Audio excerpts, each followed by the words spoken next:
Just म्हणजे सांगतो. इथे मी लिहिलंय अभ्यास, ठीक आहे. इथे लिहिलंय झोप, ठीक आहे. इथे लिहिलंय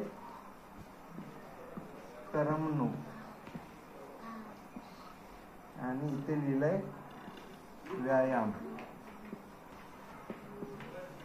ठीक आहे. आणि एक हे लिहितो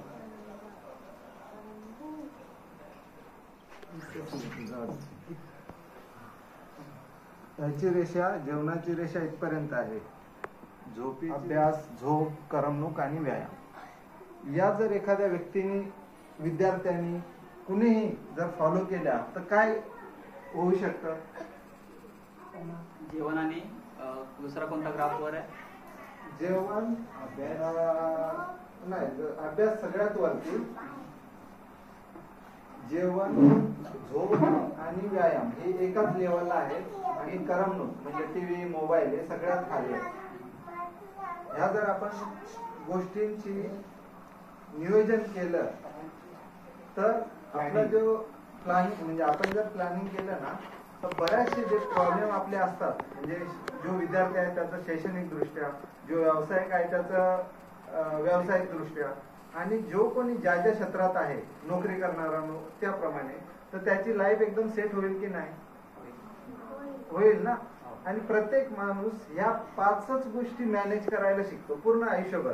एक तर आता बिघडतं कुठं की एखाद्याला जेवण भरपूर जास्त जेवायला आवडतं, त्याच्यामुळे त्याचा परिणाम कशावर होतो?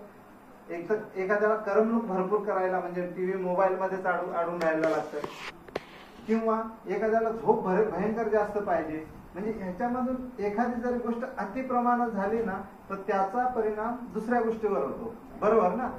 तर ही ज्या 5 गोष्टी आहेत तर त्याचा परिणाम एकमेकावर होतो. म्हणजे जर एखाद्याने जेवण जास्त केलं तर कुठेतरी झोप जास्त येणार. म्हणजे ह्या ज्या गोष्टी जेवण, झोप, व्यायाम या एकाच लेवलला पाहिजे, तर त्या तशा न होता जेवण जास्त केल्यामुळे झोप जास्त झाली, झोप जास्त झाल्यामुळे आळस आला, किंवा अभ्यास जास्त केला नीट तसा फरक पडणार नाही. कारण अभ्यास किती केला ना तरी एक लिमिट नंतर आपला मेंदू थोडासा बोलतो की तू आराम कर म्हणून.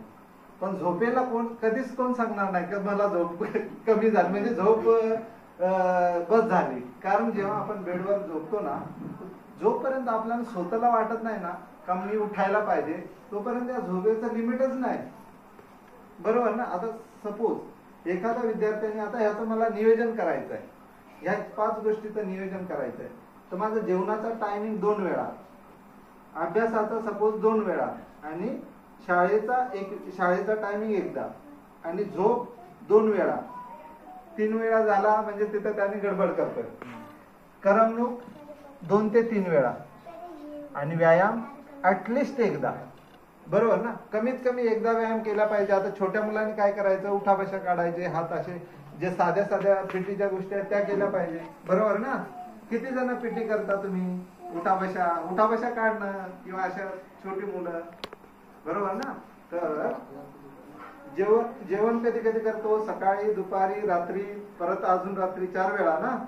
काय छोटे विद्यार्थी किती वेळा जेवण करतो आपण? 4 करता का? नाही ना. तर कसं आहे, ह्या ज्या 5 गोष्टी आहेत, आणि मी तरुण वर्ग किंवा म्हणजे मोठ्या लोकांना ते सांगतो की ह्या ज्या गोष्टी असतात ना त्या आपण आपल्या मुलांमध्ये उतरवायच्या असतात, त्या ऑटोमॅटिक येत नाही असं. तर याच्यामध्ये एक जरी गोष्ट कमी जास्त झाली ना तर त्याचा फरक दुसऱ्यावर होतो. म्हणजे झोप जास्त घेतली तर ऑफकोर्स कुठल्या तरी या करमणुकीमुळे आपल्या झोप कमी झाली, कारण आजच्या घडीला सगळ्यात जास्त जो तोटा झालाय तो करमणुकीमुळे, टीव्ही, मोबाईलमुळे.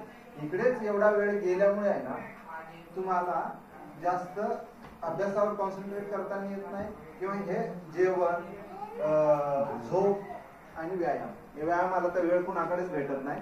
आणि जेवण आणि अभ्यास, जेवण आणि झोप या दोघांचा टायमिंग पूर्ण चुकलेला आहे का त्या करमणुकीने. आणि अभ्यास आपण करतो का, तर कधी विद्यार्थी शाळेत जातात किंवा नोकरी करणारे जॉब करतात, त्याच्यामुळे हे आपल्याला म्हणजे आता इथे अभ्यासाच्या विषयी जे नोकरी करतात त्यांना नोकरीचं उदाहरण ते देऊ शकतो. असं म्हणजे अभ्यास आणि नोकरी ही जे नोकरी करतात त्यांच्यासाठी अभ्यासाच्या ठिकाणी आपण नोकरी पकडू आणि जे विद्यार्थी आहेत त्याच्या ठिकाणी अभ्यास पकडू आणि बाकीचे 4 गोष्टी आहेत त्या सेमच आहेत, बरोबर ना. पण ही जी गोष्ट आहे ना, ही जोपर्यंत जो कोणी विद्यार्थी असू दे नोकरदार असू दे, तो जोपर्यंत हे टेंटेटिव्ह म्हणजे आजच्या घडीला आहे ना एक्झॅक्ट नाही, पण आता जेवण आहे माझं सकाळचं, एक कोण आवाज करतंय, जेवणाचं टायमिंग काय आहे की सपोज सकाळी दुपारचं आपण 12 ते 1च्या दरम्यान आणि रात्रीचं 8 ते 10च्या दरम्यान या टायमात झालं. अभ्यास किती, आता सपोज विद्यार्थी आहेत तर 10 ते 5 शाळा पकडूया, नोकरीवाले पण 10 ते 6 जॉब पकडूया, बरोबर ना. झोप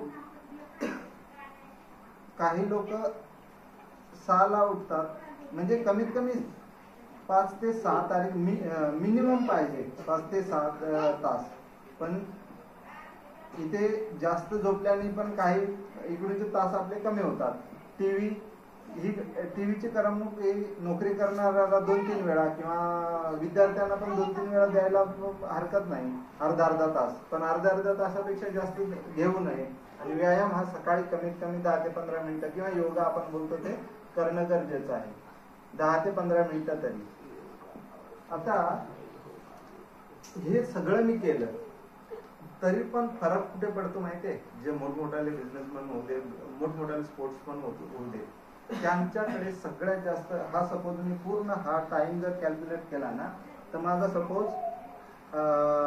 20 तासाचा येतो, ठीक आहे. आणि हे 20 तासातले 4 तास आहेत ना, राहिले किती, एका दिवसाचे तास किती, छोटी मुलं, आणि 2 दिवसांचे